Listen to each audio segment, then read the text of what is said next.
오늘은 예수께서 하신 말씀을 믿고 가더니라는 제목으로 하나님 말씀 전하겠습니다. 제가 설교를 준비하면서 제가 먼저 은혜를 받아야 여러분이 은혜가 된다, 그런 생각을 늘 하게 됩니다. 제가 설교 준비하면서 은혜를 받지 못하면 여러분도 은혜 받지 못할 것인데, 그래서 전 설교 준비할 때 항상 제가 먼저 은혜 받으려고 하나님 은혜를 주십시오, 그런 마음으로 설교를 준비하고 있습니다. 여러분, 이 시간 하나님의 귀한 말씀 듣는 여러분 모두에게 이러한 마음으로 하나님, 이 시간 내게 은혜 주십시오, 이 말씀을 나에게 주시는 말씀으로 받고 우리 모두 정말 은혜 가운데 새롭게 되는 귀한 시간, 그런 시간 되게 해주십시오, 이런 마음으로 여러분 모두 하나님 말씀 받으실 수 있기를 주님의 이름으로 축원합니다. 여러분, 우리 주님이 우리에게 가지시는 그 최대의 관심이 무엇일까요? 우리 하나님께서 우리에게 가지시는 최대의 관심은 우리의 믿음에 있습니다. 우리의 겉사람, 우리의 능력, 우리의 배경, 이런 것에 관심을 가지시는 것이 아니라 하나님께서 우리에게 가지시는 최대의 관심은 믿음이에요. 왜 그럴까요?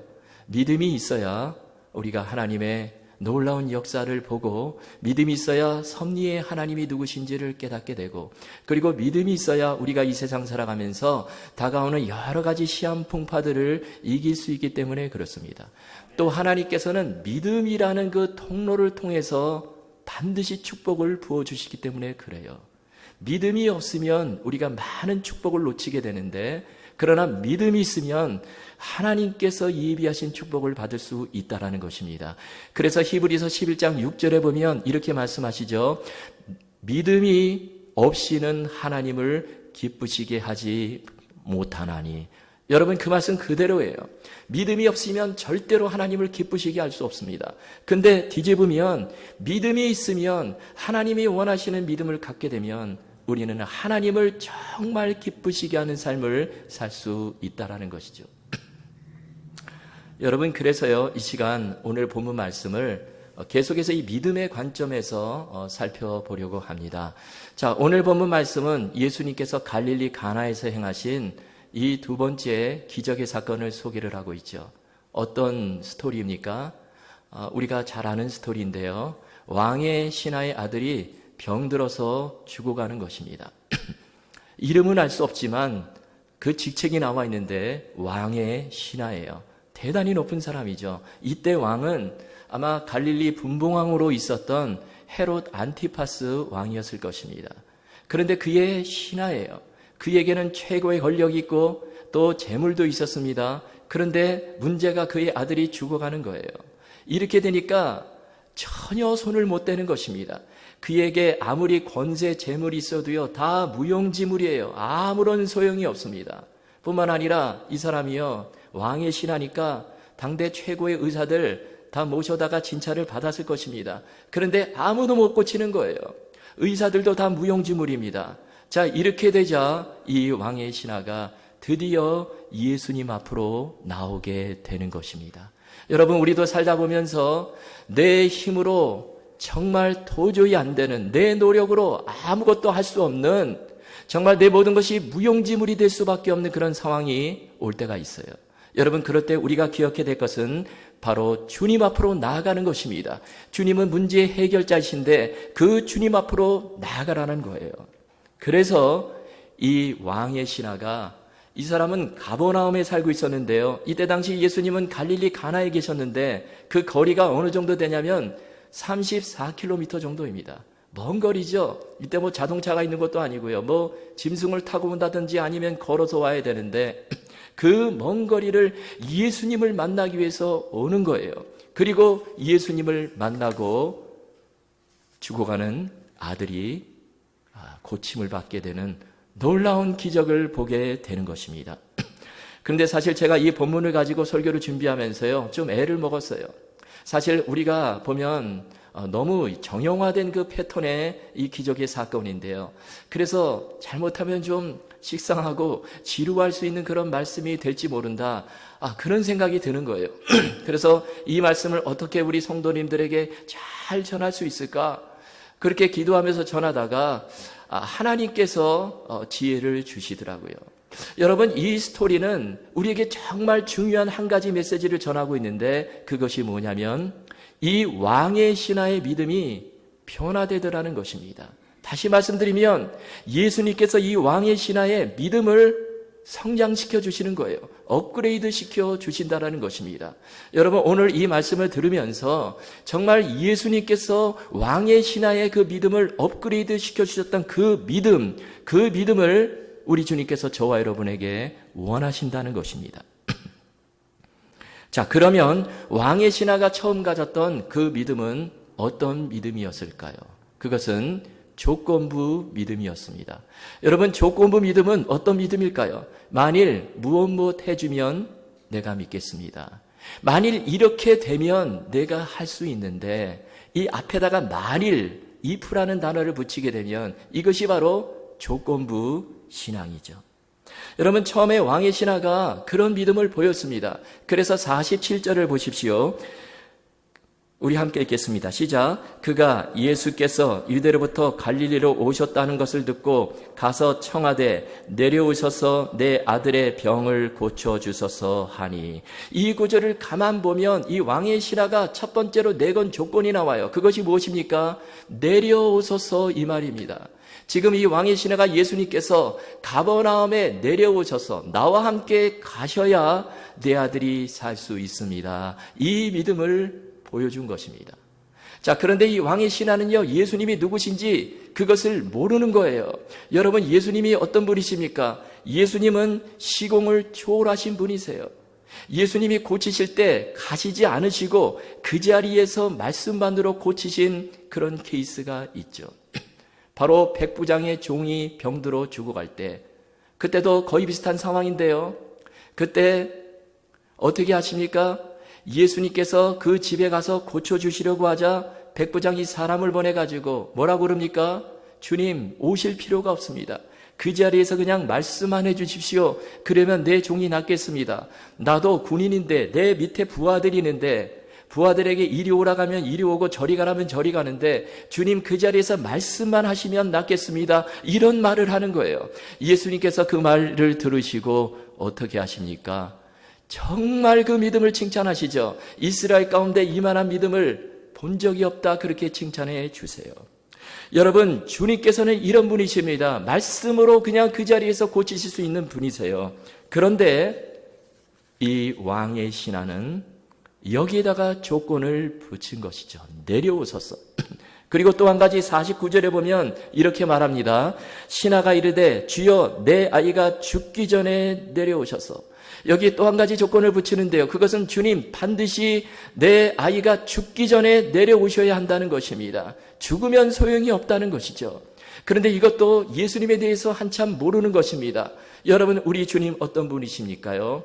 죽어도 살리시는 분이시죠. 이제 나중에 살펴볼 것이지만 요한복음 11장에 가면 베다니에서 나사로가 죽었습니다. 죽은 지 나흘이나 되었어요. 그런데 그 죽은 나사로를 어떻게 하십니까? 예수님께서 살려주시죠. 그런데 마르다가 어떻게 합니까? 그 사건 전에 예수님을 만나자 뭐라 그럽니까? 주님께서 여기 오셨더라면 내 오라비가 살 수 있었을 것입니다. 지금 똑같은 말을 하는 거예요. 여러분, 이 왕의 신하가 붙인 두 번째 이 조건은 주님, 내 아들이 죽기 전에 내려오십시오, 이 조건을 붙였다는 것입니다. 그런데 예수님께서 그 말씀을 들으시고 사실 기분이 나쁘셨을 거예요. 기분이 좀 안 좋으셨을 것입니다. 이렇게 믿음이 약하구나. 그러면서 어떻게 하십니까? 여러분, 예수님께서 책망을 하시는 거예요. 여러분, 조건부 믿음은 문제가 있어요. 이것은 우리 주님을 기쁘시게 하기보다 주님의 마음을 실망시켜드리는 그런 믿음이에요. 제가 군대에 있을 때 예전에도 말씀드린 것 같은데요. 그 훈련 받을 때요. 보면은 이제 주일이 되면요. 일요일이 되면 다 종교 활동을 합니다. 다 줄을 서요. 기독교, 불교, 천주교. 그런데 그 줄이 그 주일마다 달라져요. 왜 그러냐면 지난주에 교회 갔더니 맛있는 빵이 나왔어. 그러면요, 거기에 줄이 많이 씁니다. 또 지난주에 천주교에 갔더니 밥을 주대. 그러면 또 그쪽에 와르르 줄이 습니다. 여러분, 이것은요 사실 조건부 믿음이죠. 조건부 신앙이죠. 그것은요 사실 예배를 드리러 가는 그것도 있지만, 그러나 그보다 더 중요한 것은 먹을 것을 먹기 위해 가는 것입니다. 여러분, 우리가 이렇게 조건부 신앙을 가지고 주님을 섬기면 주님께서 실망하세요. 절대로 기뻐하실 수 없다는 것이죠. 왕의 신하도 마찬가지입니다. 지금 예수님 앞에 나왔는데 주님께 전적으로 맡기는 것이 아니라 조건을 두 가지를 붙였어요. 그러자 예수님께서 뭐라고 말씀하십니까? 책망을 하세요. 어떻게 책망을 하십니까? 아주 찬물을 끼얹는 듯한 말씀을 하십니다. 48절입니다. 예수께서 이르시되 너희는 표적과 기사를 보지 못하면 도무지 믿지 아니하리라. 지금 예수님께서 뜬금없이 지금 이 말씀을 하신 것처럼 보이죠. 지금 왕의 신하가 지금 고쳐달라고 예수님께 왔는데 예수님께서 지금 이 말씀을 하신 것입니다. 무슨 말씀일까요? 예수님께서 지금 표적에 의존하는 신앙, 그것은 문제가 있다, 그렇게 말씀하시는 것입니다. 여러분, 표적에 의존하는 신앙이 대표적인 조건부 신앙이죠. 예수님께서 공생이 활동하실 때 수많은 무리들이 따라다녔는데요. 그런데 왜 따라다녔습니까? 바로 예수님이 행하신 표적을 보려고, 그리고 또 그것을 통해서 먹을 것을 얻으려고 그렇게 수많은 무리들이 따라다녔어요. 그런데 예수님은 그 믿음의 약함을 아시고 그들에게 절대로 의존하지 않으셨습니다. 여러분, 이것이 바로 조건부 믿음이에요. 그런데 오늘 본문에서 예수님께서 지금 이 말씀을 하신 것은 표적의 신앙, 표적에 의존하는 신앙은 문제가 있다, 이 말씀을 주신 것은 너는 조건부 신앙을 반드시 넘어서야 된다, 그 말씀을 주시는 것입니다. 여러분, 이 시간 우리 주님께서 저와 여러분에게도 똑같은 말씀을 주세요. 우리에게 이 말씀을 주십니다. 조건부 신앙을 넘어서라. 여러분, 우리가 조건부 신앙, 조건부 믿음을 가지게 되면 반드시 넘어질 수밖에 없습니다. 왜 그렇습니까? 그 조건을 채우지 못하고 만족시키지 못할 그 순간이 오기 때문에 그래요. 예를 들면 우리가 만약에 주님 내게 이렇게 해주시면 내가 이렇게 살겠습니다, 이렇게 조건을 붙여요. 주님 이 사업만 잘 되게 해주시면, 이 사업만 번창하게 해주시면 제가 열심히 믿겠습니다. 주님 제가 지금 이 오래된 병으로 이렇게 했는데 이 병만 고쳐주신다면 제가 정말 주님 잘 믿겠습니다. 물론 그런 문제들 우리가 해결해 달라고 기도해야 되겠죠. 그런데요, 여러분, 믿음은 그렇게 조건을 내세우는 것이 아니라는 것입니다. 만약 그러다가 사업이 번창하지 못하고 내 병이 계속해서 낫지를 않게 되면 어떻게 하시겠습니까? 그렇게 되면 거기에 묶이게 되면요, 낙심하고 절망하고 무너질 수밖에 없는 것입니다. 여러분, 조건부 신앙은 마치 길에다가 이 분필로 쓴 그런 믿음과 같아요. 길에다가 여러분 분필로 막 글씨 쓰잖아요. 해가 비칠 때는 아주 아름답게 보입니다. 그런데 비가 한번 쏟아지게 되면요, 어떻게 되죠? 그 분필 쓴 거 다 그냥 쓸려 내려가 버려요. 다 지워지는 것입니다. 여러분, 조건부 믿음의 문제는 우리의 시선을 하나님께로 향하지 못하게 만들고 문제에 집중하도록 합니다. 이렇게 되면 계속해서 불안과 염려 가운데 살아갈 수밖에 없게 되는 것이죠. 지금 왕의 신하가 지금 그 믿음을 가진 거예요. 지금 예수님 앞에 나왔는데요, 주님, 지금 주님께서 나와 함께 가셔야 됩니다. 안 가시면 어떻게 하나 불안이 있죠. 그리고 죽기 전에 가셔야 되는데 내 아들이 지금 죽어버리면 어떻게 되나, 예수님이 도착하시기 전에. 이렇게 되면 염려와 근심, 불안 가운데 벗어날 수가 없는 거예요. 여러분, 주님이 원하시는 믿음이 무엇일까요? 그것은 주님께 전폭적으로 맡기는 믿음입니다. 마틴 루터가 종교개혁을 일으켰는데요, 종교개혁을 일으킬 당시에 사실 그 상황을 보면요, 이 루터 얼마나 무서웠을까요? 상대가 지금 로마 교황청이에요. 로마 교황입니다. 로마 교황은요, 엄청난 권력의 사람이죠. 근데 루터는 단 자기 혼자예요. 잘못해서 잡히게 되면 화형을 당하는 그런 무서운 그런 순간인데요, 보통 사람들 같으면 잠을 잘 자지를 못합니다. 근데 루터도 잠을 잘 자야 되는데 어떤 때는 잠이 좀 안 오는 것 같아요. 그래서 루터가 잠자기 전에 이런 기도를 드렸다는 것입니다. 하나님, 이 세계가 하나님 것입니까? 제 것입니까? 하나님 것이죠. 그리고 하나님, 지금 이 교회들이 하나님의 것입니까? 사람들의 것입니까? 하나님의 것이죠. 그렇다면 이제부터 제가 주님께 다 맡기고 저는 그냥 자겠습니다. 그리고 잠을 쿨쿨 잤다라는 거예요. 루터의 믿음 대단하죠. 이 믿음이 있으니까 하나님께서 루터를 사용하셔서 그 종교개혁을 성공하도록 만드셨다는 것입니다. 여러분, 주님이 원하시는 믿음은 다 주님께 맡기는 믿음이에요. 그러면 우리가 어떻게 주님께 맡길 수가 있습니까? 간단합니다. 우리 하나님은 전능하신 하나님, 살아계신 하나님, 창조주 하나님이심을 우리가 그 하나님이심을 늘 생각하고 그 하나님을 바라볼 때 우리는 맡길 수가 있어요. 여러분, 우리 주님은 우리가 걸어가는 모든 그 앞날을 다 아시는 분이십니다. 우리에게 무엇이 유익하고 해로운지, 우리가 걸어가는 길이 바른 길인지 잘못된 길인지 그것을 다 아시는 분이세요. 그러므로 우리가 할 일은 그저 그분께 맡기는 것입니다. 그래서 오늘 본문에도 보면 예수님께서 온전히 내게 맡기라, 그 믿음을 왕의 신하에게 심어주시는 거예요. 자, 그래서 본문에 보면 예수님께서 이 왕의 신하를 고쳐주시는데 어떻게 고쳐주십니까? 왕의 신하가 요구한 대로 고쳐주시지 않으세요. 왕의 신하가 내건 조건대로 해주시지 않으십니다. 다른 방법으로 고쳐주시는데 어떻게 고쳐주십니까? 예수님께서 그와 함께 가지 않으세요. 그리고 예수님께서 현재 계신 그 갈릴리 가나에서 이렇게 말씀하십니다. 50절입니다. 예수께서 이르시되 가라, 내 아들이 살아있다 하시니. 지금 이 왕의 신하는요, 예수님 모시러 가려고 지금 왔는데 예수님께서 그렇게 하지 않으시고 가라, 내 아들이 살았다, 이 말씀만 주시는 것입니다. 사실 예수님께서 병자를 고치신 여러 가지 방법이 있으시죠. 소경을 고치실 때요, 직접 가셔가지고 이 진흙을 발라가지고 눈에다가 막 붙이시고 안수도 하시고요, 또 집에 찾아가신 경우도 많습니다. 나사로의 집에도 찾아가시고 야이로의 집에도 찾아가시고 이런 분이신데, 그런데 오늘 본문에서는 참으로 냉정해 보여요. 예수님께서 왕의 신하의 집에 가지를 않습니다. 그리고 그냥 가라, 네 아들이 살았다, 이 말씀 한마디만 주시는 것입니다.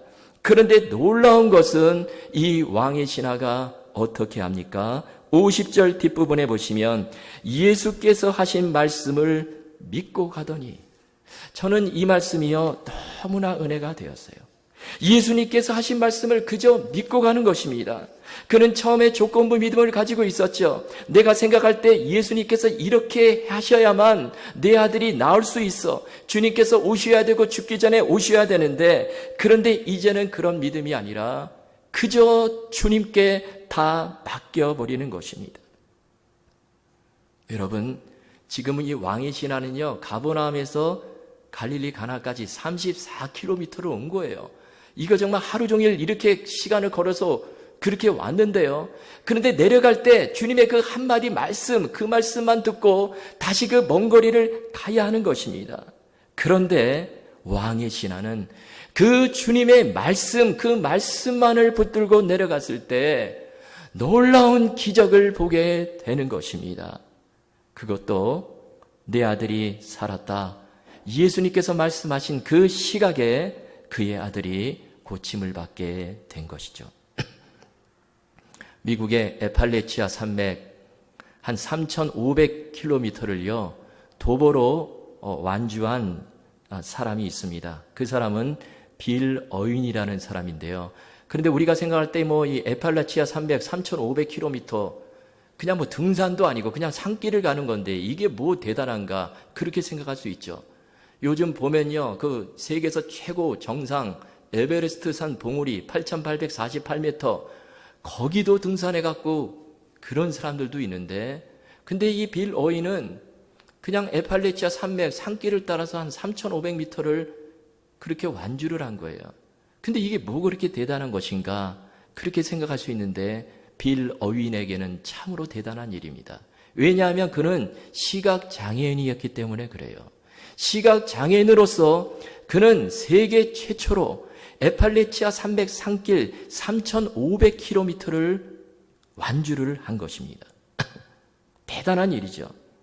이 사람이요, 과거에 알코올 중독에 빠져 있다가 26살 되던 때에 시력을 완전히 잃어버렸습니다.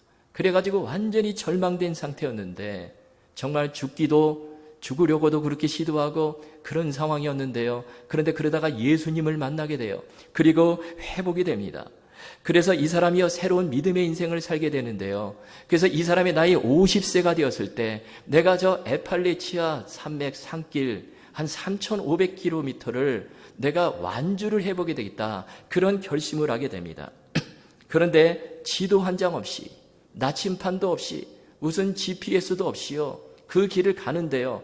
그런데 그에게 딱 한 가지 의지할 것이 뭐냐면 오리엔트라는 안내견 한 마리를 데리고 그 개와 함께 가는 것입니다. 빌 어윈은 그 안내견의 줄을 잡고 보지 못하는 상황에서 가는 거예요. 그런데요, 그 과정에서 수많은 장애물을 만납니다. 넘어지기도 수없이 넘어지죠. 눈도 쏟아지고요. 비도 막 억수로 쏟아지고요. 그리고 그 냇물을 건너야 되고요. 그리고 어떤 길은 정말 낭떠러지 길입니다. 그런데 그런 길을 통과하는 거예요. 또 그 과정에서 이 어인이 5,000번을 넘어졌다고 합니다. 이 어인이요, 그 3,500km 산길을 완주하는데 8개월이 걸렸어요. 근데 그거를 5,000번을 넘어진 거를 나눠보니까 하루에 한 20번씩 넘어진 게 되더라고요.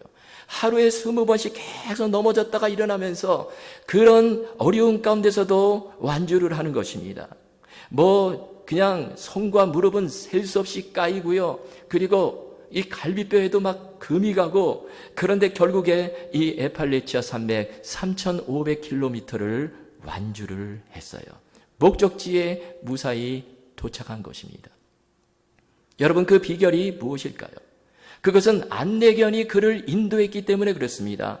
어인은요, 앞이 보이지 않는 상태에서 그저 안내견의 그 줄 하나 잡고 가는 것입니다. 그 줄에 의지해서 그렇게 갔을 때에 세계 최초로 시각장애인임에도 불구하고 에팔레치아 산맥을 완주할 수 있었다라는 것입니다.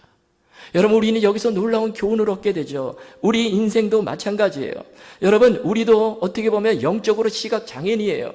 우리가 믿는 주님 보이질 않습니다. 그러나 우리가 어떻게 이 험난한 인생길을 걸어갈 수 있을까요? 주님 말씀 믿고 가는 것입니다. 오직 믿음의 끈 하나 붙잡고 가는 거예요. 오직 주님의 손 하나 붙잡고 가는 것입니다. 가는 도중에 우리도 넘어질 때가 있죠. 무릎이 까이고 상처가 생기고 수많은 어려움, 위기 직면합니다. 그러나 그럼에도 불구하고 주님의 말씀 하나만 끝까지 붙들고 가면 우리가 영원한 하나님 나라, 우리의 최종 목적지에 도달하게 된다는 것입니다. 여러분, 빌 어윈이요, 아팔레치아 산맥 완주했을 때 사람들이 그렇게 열광하고 그를 대단하게 본 것이 무엇입니까? 그것은 시각장애인임에도 불구하고 아무것도 의지하지 않은 채 그저 안내견 하나만 붙잡고 갔기 때문에 그런 것이죠.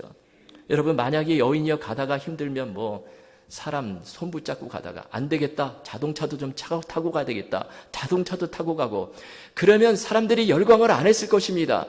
사람들이 그렇게 열광하고 그를 정말 대단한 사람으로 본 이유가 무엇입니까? 아무것도 의지하지 않고 오직 안내견의 그 줄을 하나 잡고 갔기 때문에 그런 것이죠. 여러분, 마찬가지예요. 우리가 인생길 걸어갈 때 하나님께서 무엇을 우리에게 기뻐하실까요? 내가 사람을 의지하고 물질을 의지하고 내가 의지하는 여러 가지 끈들을 함께 이렇게 잡고 가는 것일까요? 절대로 하나님 그거 원하시지 않습니다. 기뻐하지 않으세요. 그냥 낮은 믿음이구나 그렇게 생각할 것입니다. 그러나 그 모든 것을 다 놓아버리고 빌 어윈처럼 오직 주님의 말씀 하나만 붙잡고 믿음의 끈 하나만 붙잡고 오직 살아계신 하나님 손 하나만 붙잡고 그렇게 우리가 인생을 살아간다면 우리 주님께서 너무나 기뻐하신다는 것입니다. 빌 오웬이 평소에 붙들었던 성경 말씀이 있는데요. 그 말씀이 고린도후서 5장 7절입니다. 이는 우리가 믿음으로 행하고 보는 것으로 행하지 아니함이로다. 참 기가 막힌 말씀이죠. 우리가 행하는 것은 믿음으로 행하고 보이는 것으로 행하지 아니한다. 여러분, 우리 하나님은 눈에 보이질 않지만 그러나 우리가 그 하나님이란 끈만을 붙잡고 끝까지 믿음의 길 걸어갈 때 우리 주님이 참으로 기뻐하시고 그 모든 길을 책임져 주시고 선하게 인도해 주실 것입니다. 중국의 내륙 선교의 아버지라고 불리우는 이 허드슨 테일러 선교사가 있었는데요. 이분은 영국 사람입니다. 그런데 이 허드슨 테일러가 한 선교의 특징이 있는데 그것이 뭐냐면 소위 믿음 선교입니다. 믿음 선교. 그냥 하나님만 믿고 그냥 가는 거예요. 보통 선교할 때 물질도 필요하고 여러 가지 사람의 도움도 필요한데요. 근데 허드슨 테일러는 그것을 사람으로부터 의지하지 않고 오직 하나님만 의지하고 내가 선교를 해야 되겠다. 그런 마음으로 선교를 했습니다. 허드슨 테일러가 중국에 선교하러 갈 당시에 이 영국과 중국은 불편한 관계에 있었습니다. 그래서 영국이요, 중국에 가는 선교사들에게 재정적인 지원을 해줄 수 없는 그런 상황이었습니다. 그런데 허드슨 테일러가 중국에 가서 선교를 해야 되는데 지금 어떤 후원단체를 찾아야 되는데요. 그때 당시에. 근데 후원단체가 나서질 않습니다. 아무리 찾아도 없어요. 그러다가 기도하는 가운데 이런 생각이 하게 됩니다. 내가 왜 못 가? 하나님이 내 진정한 후원자인데. 그렇지. 나는 하나님 믿고 갈 수 있어. 그래가지고 그냥 무작정 중국으로 갔어요. 그래서 상해에 도착했는데요. 거기서 그런데 굶어 죽지 않고 하나님께서 필요한 모든 것들을 다 채워주는 그런 역사를 보게 되는 것입니다. 그런데 그 당시에 있던 상해는 해안 도시인데요. 당시에 많은 선교사들이 그 상해를 비롯한 해안 도시에 몰려 있었습니다. 왜 그러냐면 어떤 공급을 받으려고 사람들로부터 배를 통해서 공급을 받으려고 그곳에 몰려 있었는데 그런데 이 허드슨 테일러는 그곳에 있지 않고 내륙으로 들어가게 되는 것입니다. 어차피 사람 공급 받을 것도 없으니까 그냥 하나님 믿고 내륙으로 들어갑니다. 그래가지고 이 허드슨 테일러를 통해서 중국의 내륙 선교회가 조직이 되는 거예요. 이 엄청난 사건입니다. 순전히 그 본토백이 그 중국 사람들과 함께 내륙 선교회를 조직해서 선교를 하는 것입니다. 그 과정에서 허드슨 테일러는요, 복장도 중국 사람들과 똑같이 하고 머리도 중국 사람들과 똑같이 하고 먹는 음식도 중국 사람들과 똑같이 먹고 그렇게 사는 거예요. 그래가지고 이 허드슨 테일러가 중국 선교회의 아버지가 되는 것입니다. 그리고 중국 내지 선교회를 설립한 지 30년이 지난 1895년에 640명 이상의 선교사님들이 중국을 위해 자신의 삶을 헌신하게 되는 것이죠. 허드슨 테일러의 그 지대한 영향을 받게 된 것입니다. 여러분, 우리 하나님께서 우리에게 요구하시는 믿음이 무엇일까요? 그저 전폭적으로 하나님만 의지하고 가라. 이 말씀을 주시는 것입니다. 지금까지 내가 쥐고 있던 여러 개의 끈들이 있다면 그것을 다 놓으라는 것입니다. 그리고 오직 주님의 끈이 주님이라는 끈 하나만 붙들라는 거예요. 여러분, 이렇게 살아갈 때 우리 하나님께서 비로소 역사해 주시고 참으로 기뻐해 주시고 그 모든 길을 동행해 주시고 책임져 주신다는 거예요. 지금 왕의 신하가요, 예수님께로부터 지금 그 하나의 말씀, 약속의 말씀 하나 듣고 가는데요. 여러분 생각해 보세요. 그냥 예수님께서 가라, 네 아들이 살았다. 이 한마디 말씀 주시는데 그 말씀 듣고 내려가는데 이 왕의 신하의 마음이 어떠했을까요? 그런데 이 왕의 신하는요, 그 약속의 말씀을 붙들고 가는 것입니다. 그 순간 그의 믿음이 커져요. 그래서 그 내려가는 도중에 결국에 사람들을 만나게 되고 아들이 살았다. 그 소식을 듣게 되는 것이죠. 여러분, 우리 주님은 약속을 주시는 분이십니다. 약속의 말씀을 주시는 분이세요. 그리고 그 약속을 반드시 지키시는 분이십니다. 수많은 신앙서적의 베스트셀러 작가인 맥스 루케이드 목사님이요, 이런 이야기를 했습니다. 맥스 목사님이 이 G 합이라는 가명을 가진 이 미국의 아주 훌륭한 화가가 있는데요. 그 집에 저녁 식사 초대가 되어 그 집을 방문하게 되었습니다.